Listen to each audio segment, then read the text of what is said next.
Okay, welcome back to Excel Daily Dose Advanced Functions. Myself Dayanand with Learn and Earn YouTube channel. Right.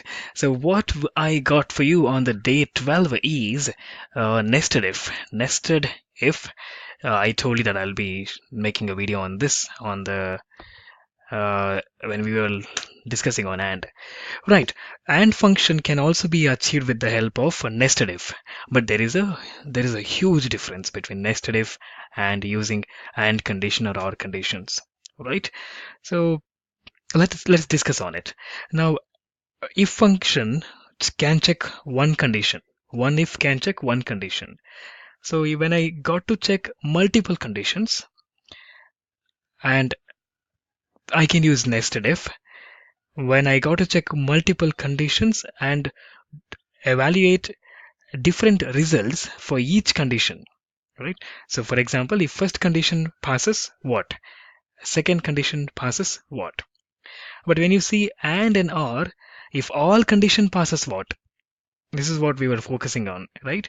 In and or, we were focusing on if all condition passes, what will be the result? Or if all condition fails, what will be the result? But in nested if, we're going to check each condition and show some results for the each condition, right? Enough of theory. Let me show you a bit of flowchart. This is how a flowchart would look like. I believe I just got it from Google, then one which can explain clearly. So, yep. Say condition number one, if it passes, go to a statement. If this fails, test one more, second if. If the second if condition passes, take a statement and move out. If this fails, just do one more condition. Check this. If this condition passes, take the statement and step out. Otherwise, just say do a false activity. There should be one more statement here saying false activity. All right. This is how a flow starts. Checks for each condition and comes out the moment the condition passes. Okay. For example, if the first condition fails, it goes here. If second condition passes, if will not go to the third condition. It directly jumps out to the passing statement. It depends on how you program the if again. Let me show you with an example so that makes more sense. Okay. Take an example here. I have a list of say a couple of apps here, YouTube, Facebook, and Twitter, and their passwords. Right. I will mention the app name here. With the help of condition nested if, I would like to retrieve the password. Okay. Right. Let's begin. Okay. Begin with is equal to if this place, that is G6, is equal to YouTube. So you can see me, I'm wrapping them with the double quotes because it is text value, right? And if this is equal to true, show the password as U1. If this is false, then do one more condition checking, right? Going back to the flowchart. If this condition is true, just show the password. If this condition false, then go to second test. To do the second test, we need to begin with one more if. Yes, the new if. And now another condition. Is this equal to what? Facebook. Facebook. If yes, let me move it this side. If yes, do what? Show the password as face1. Else do one more condition. Now here. If this is correct, then go ahead and show the password. If this is not, check the third condition.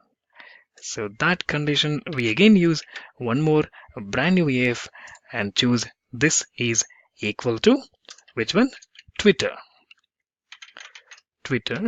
If it is yes, then show what? The password tweet1. And if none of them matches, now I need to show I should have something which none of the condition match to display something which is a false value. So this false value is saying not found, right? So if somebody enters an application name which is not I have in the list, it should say not found.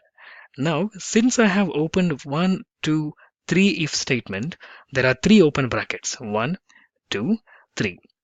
I must close all the brackets down. Okay. Let's start closing the latest one. I have closed the if, the third Twitter one. Now I'll be closing the Facebook. You can observe the close bracket. Right, done. And I'm closing the beginning bracket. Now this completes my nesting if or nested if. And this shows the right password for the right application. When I change the app name to Facebook, and this shows phase 1. If I enter something which is not in the list, say for example, let's say Gmail, it says not found. Got it? So this is how you can use nesting if for each condition checking. All right, this is all for today, nested if. Sorry for making the video too long, but yes, get the concept right, the basic functions of if right, and definitely you will get there.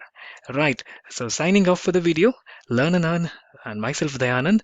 Subscribe for more videos. So if you have liked this content, hit the like button and do share with your friends. Okay, thank you. See you in the next tutorial. Until then, take care.